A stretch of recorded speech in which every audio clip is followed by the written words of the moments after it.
Hey everybody, it's BJ. Hey, I'm Aleatha. And this is another episode of Off the Record. I don't know what's going on. So Aleatha bust up in this room a while ago, fussing at Norma Jean and fussing at me. Because y'all are like, come on. And I'm like, God, give me a minute. So it's going to be a good show when she's like that. Oh, is that terrible? It is. Did you want me to get pure aggravated? Yes. I mean, I feel like if I'm just in a normal melancholy or level mood, you ain't even gonna record. Nope. I'm gonna trash that. Delete. I am kind of ill today, though. I ain't gonna Why? lie. You said you were tired a while ago. I do, and I don't know why. So Is it a late Monday night going to sleep at 8:30 after Wheel of Fortune? No, first of all, it's Jeopardy. Get your right. Well, I like to watch Jeopardy. I love Jeopardy. Right. I don't know. I was just in there talking about how I felt kind of tired, and Christy said it's the weather, because, the weather affects me like that. Oh, yeah? It's cloudy and rainy and all that. It kills me dead. I would hope that I don't, that I'm not like that, but who knows. I know that come Monday mornings, I'm excited about everything in the world, whatever's going on. And we're actually recording on a Tuesday, which is rare for us, because you blocked Tuesdays and Wednesdays and Thursdays and Mondays from our ability to do Off the Record. Well, what am I supposed to do when you schedule events for yourself and Danny on Friday? Oh, a money-making opportunity to the place of this show. I'm so sorry. Well, no, I don't care about that. That's fine. I'm just saying that's why we're doing it today, because you weren't here to do it on Friday. And she made sure that she was going to wear something different. I forgot about it until I got to work. When you made me mad a while ago talking about the bank, that's when let's talk about the bank. Yeah. You're from the South Side. I am. Well, I live in Newbern now. Oh. But I am from the South Side. I'm from the South Side, born and bred.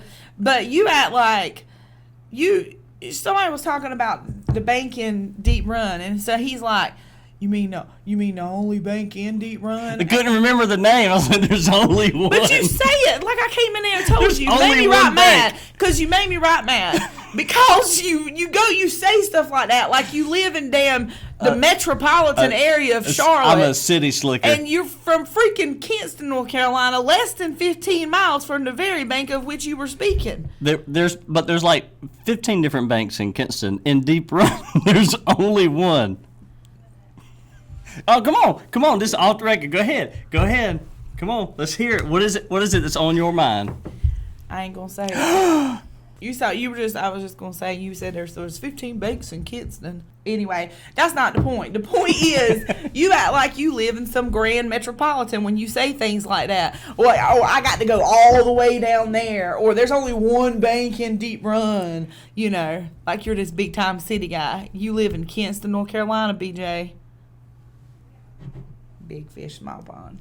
Remember I told you I sent you that meme that said the summertime makes me want to quit my job? Yeah. Yeah. And I saw one yesterday that said She sends me something about once a week that's talking about her leaving her job. And I'm like, I've already got anxiety. I'm like, and when she moved to a different town, I mean, my anxiety went through the roof. Yeah. And she saw it all over my face. And she sends me this stuff all the time. I wish that had been caught on camera. Right. When I told you that day.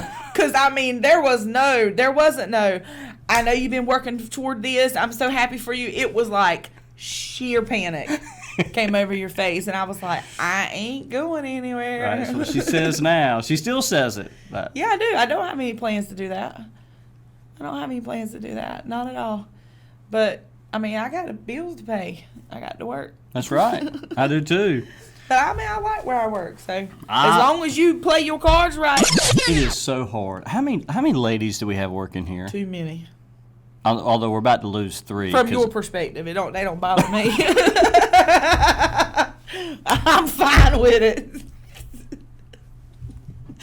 I grew up in a household with a bunch of ladies anyway. I had 3 younger sisters. Yeah, so you're kind of used to it. Yeah, and my household has 3 ladies. But you definitely are outnumbered here. Mm-hmm. There's a lot more female energy in this I've told office. Aleatha that I want just one day where everybody here shows up on time, has already done their makeup, and has already got the coffee, has already eaten breakfast, like before they get here. It's not going to happen. Not all at one time on one day. There hasn't, as long as I've worked here, I don't remember that ever happening. But but I've been trying to explain this to you. You were part of the problem. Because you spoil all these girls in here. Do I? Yes, you do. Yes. Because what happened, what was it yesterday? Somebody messaged about, does anybody want anything? And somebody stopped and picked up a load of something from somewhere. And then you went out and you were like, does anybody want anything?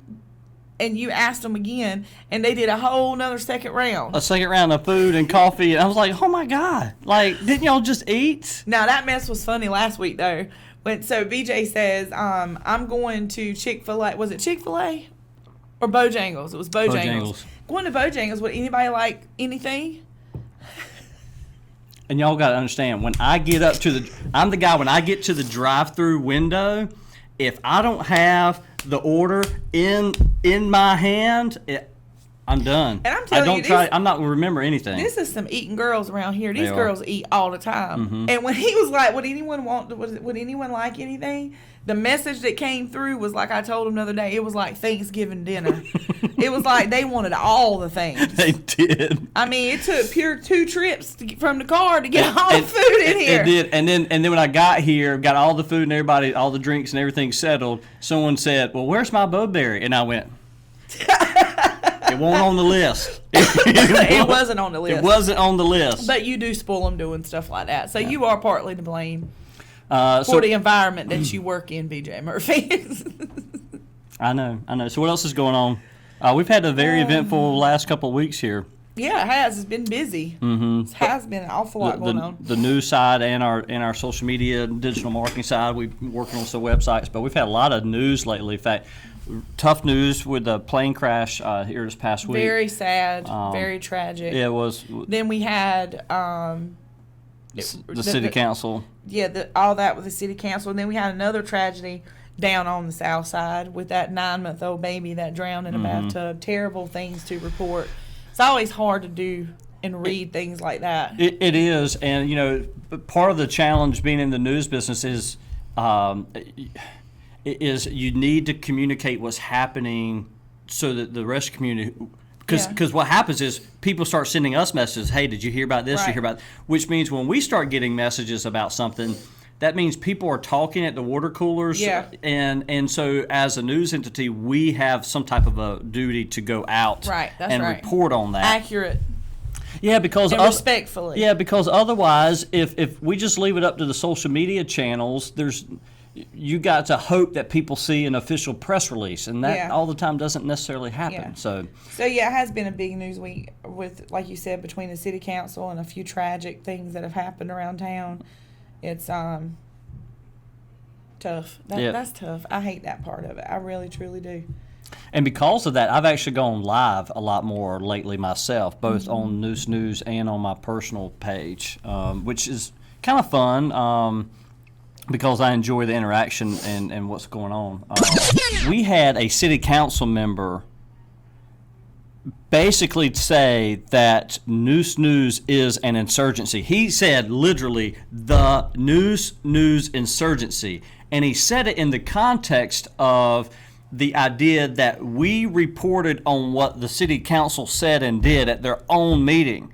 And because we did that, he was upset that there was this movement to get the city council to change where they were heading, which was to give themselves from the public. Yeah, which was to give themselves a pay raise in the still in the middle of a pandemic with no pay raises for staff and a property tax rate increase. And I'm like, dude, I mean, the public finding out is our responsibility, but we are not an insurgency. But daggone if we aren't going to wear that. Wear that with a badge of honor. You sold a lot of them. How many do you think you sold of those T-shirts? We ordered 100, and we probably sold 60 within 3 days. For our small little area, I was really tickled about it. Yeah, that's not bad at all. No, but I mean, it's just silly, just pure silliness. So we're literally going to wear those shirts with a badge of honor. It's kind of fun. I was telling a friend yesterday, one thing you don't want to do is weaponize the press, the media. And I don't mean that we're out to get somebody, but don't attack the press for doing their job. Yeah. when your intent was to pad your own pocket. That's when he was trying to change the conversation to it about us than about what was happening in his own council chambers. And the truth is, I know this guy, I love him, I respect him, but daggone if he isn't completely wrong. And while I'm on this little soapbox, maybe this is part of my off-the-record commentary. Go ahead. We also had a council member this past week say that, in essence, I'm going to paraphrase a little bit, but I've got the recordings in the minutes if you want to inspect them. But he effectively said, pay me more money because I'm such a good person and I've got all the money I could ever need. But pay me more money with your tax dollars so that I then, with my generous heart, can go around and give money out to people in need. And I'm going, do you understand what you're asking people to do? I mean, you're telling the taxpayers that you're going to be better with their money than they are with their money. I have never seen such asinine behavior and common thinking from our elected branch than what I've seen over the past couple weeks. Is really appalling, to be honest with you, and I don't understand why we as a community allowed that type of representation to exist. In fact, for the two council members I referenced here, I've actually already called on them to resign. There's no reason in the world you should be serving a public office if you want to raise property taxes, not give your staff members a pay increase, and you want to pad your own pocket. I don't care if it's $5 more a month or $10,000 more a month. The fact that you want to pay yourself more without paying staff and you're still going to raise property taxes means, in my opinion, a grounds for removal. And if there was such a process here in our community, I would encourage people to start that process. Unfortunately, the two council members who are in question here are not up for re-election this year, and that to me is a real shame for our community because those two men absolutely should resign. Danny.